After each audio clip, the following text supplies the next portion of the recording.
Hello, Mark. My name is Claire, and my Chinese name is Gao Jiawei.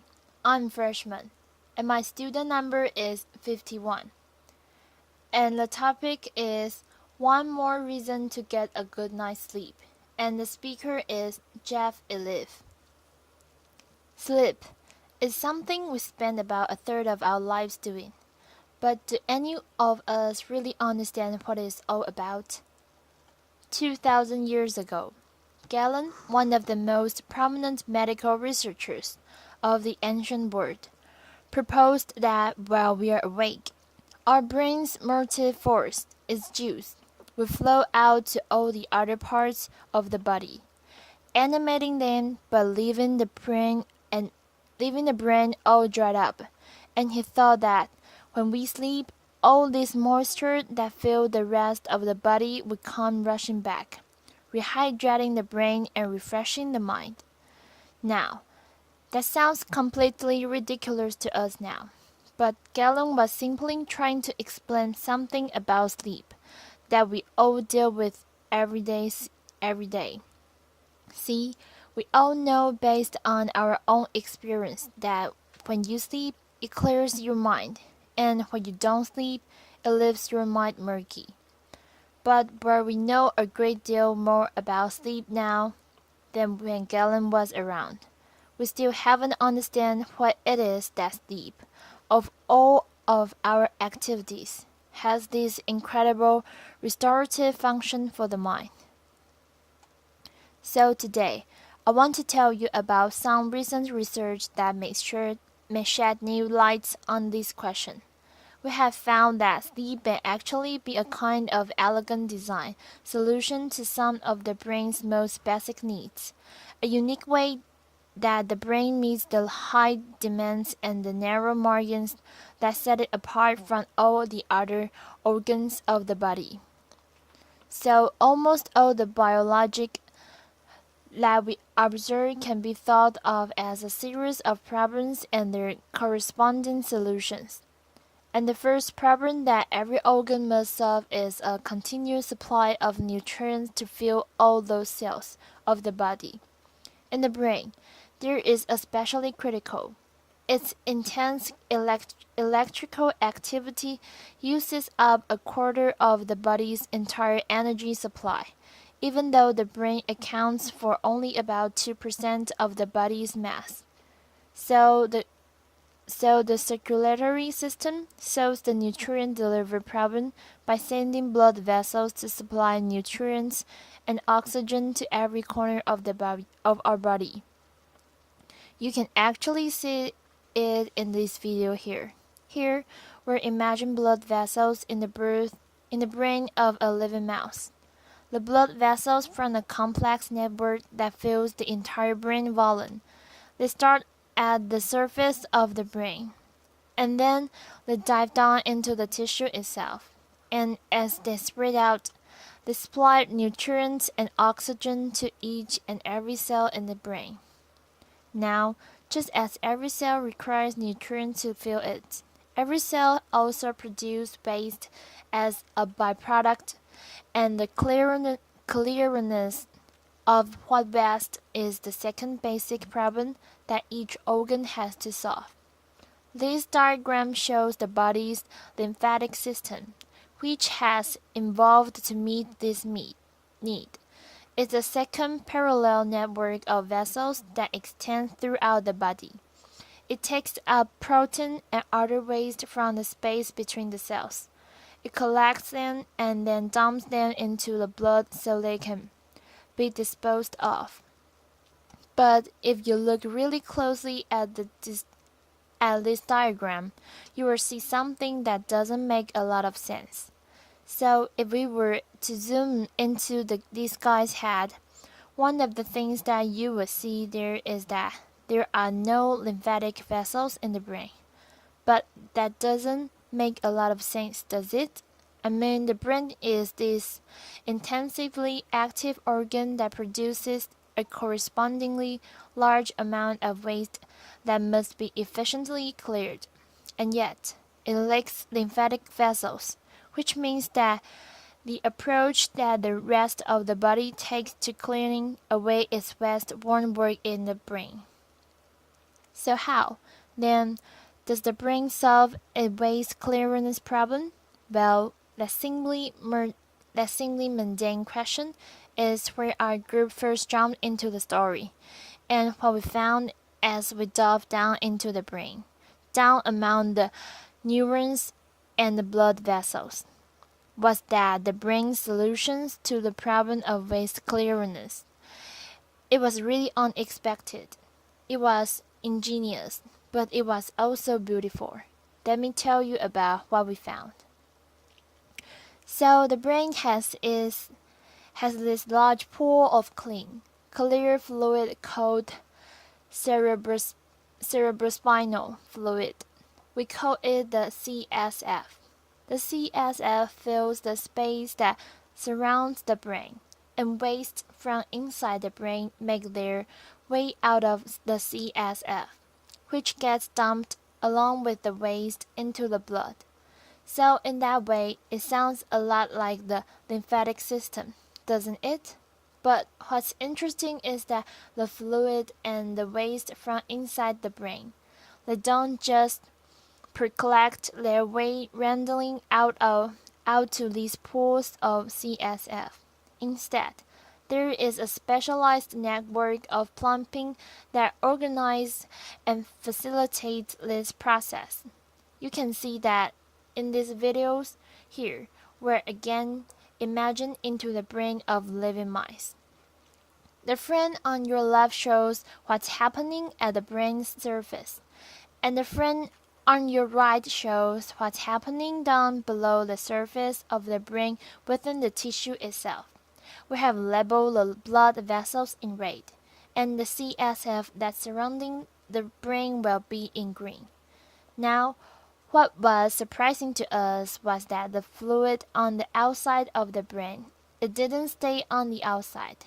Instead, the CSF was pumped back through the brain along the outside of the blood vessels. And as it flushed down into the brain along the outsides of these vessels, it was actually happening to clean the waste from the spaces between the brain cells. If you think about it, using the outsides of these blood vessels, this is a real clever design solution. Because the brain is enclosed in a rigid skull and it's packed full of cells, so there's no extra space inside it for a whole second set of vessels like the lymphatic system. Yet the blood vessels, they extend from the surface of the brain down to reach every single cell in the brain, which means that fluid that's traveling along the outside of these vessels can gain easy access to the entire brain's volume. So it's actually this really clever way to repurpose one set of vessels, the blood vessels, to take over and replace the function of a second set of vessels, the lymphatic vessels, to make it so you don't need them. And what's amazing is that no other organ takes quite this approach to cleaning away the waste from between its cells. This is a solution that is entirely unique to the brain. But our most surprising finding was that all of this, everything I just told you about, with all this fluid rushing through the brain, it's only happening in the sleeping brain. Here, the video on the left shows how much of the CSF is moving through the brain of a living mouse while it's awake. It's almost nothing. Yet, in the same animal, if we wait just a little while until it's gone to sleep, what we see is that the CSF is rushing through the brain, and we discover that at the same time, when the brain goes to sleep, the brain cells themselves seem to shrink, opening up spaces in between them, allowing fluid to rush through and allowing waste to be cleared out. So it seems that Galen may actually have been sort of on the right track when we wrote about fluid rushing through the brain when sleep came on. Our own research, now it's 2,000 years later, suggests that what's happening is that when the brain is awake and is at most busy, it puts off cleaning away the waste from the spaces between its cells until later, and then when it goes to sleep and doesn't have to be as busy, it shifts into a kind of cleaning mode to clear away the waste from the spaces between its cells, the waste that's accumulated throughout the day. So it's actually a little bit like how you or I we put off our household chores during the work week when we don't have time to get to it. And then up on all we play catch up on all the cleaning that we have to do when the weekend rolls around. Now, I have just talked a lot about waste cleaners, but I haven't been very specific about the kinds of waste that the brain needs to be cleaning during sleep in order to stay healthy. The waste product that these recent studies focus most on is amyloid beta, which is protein that's made in the brain all the time. My brain's making amyloid beta right now, and so is yours.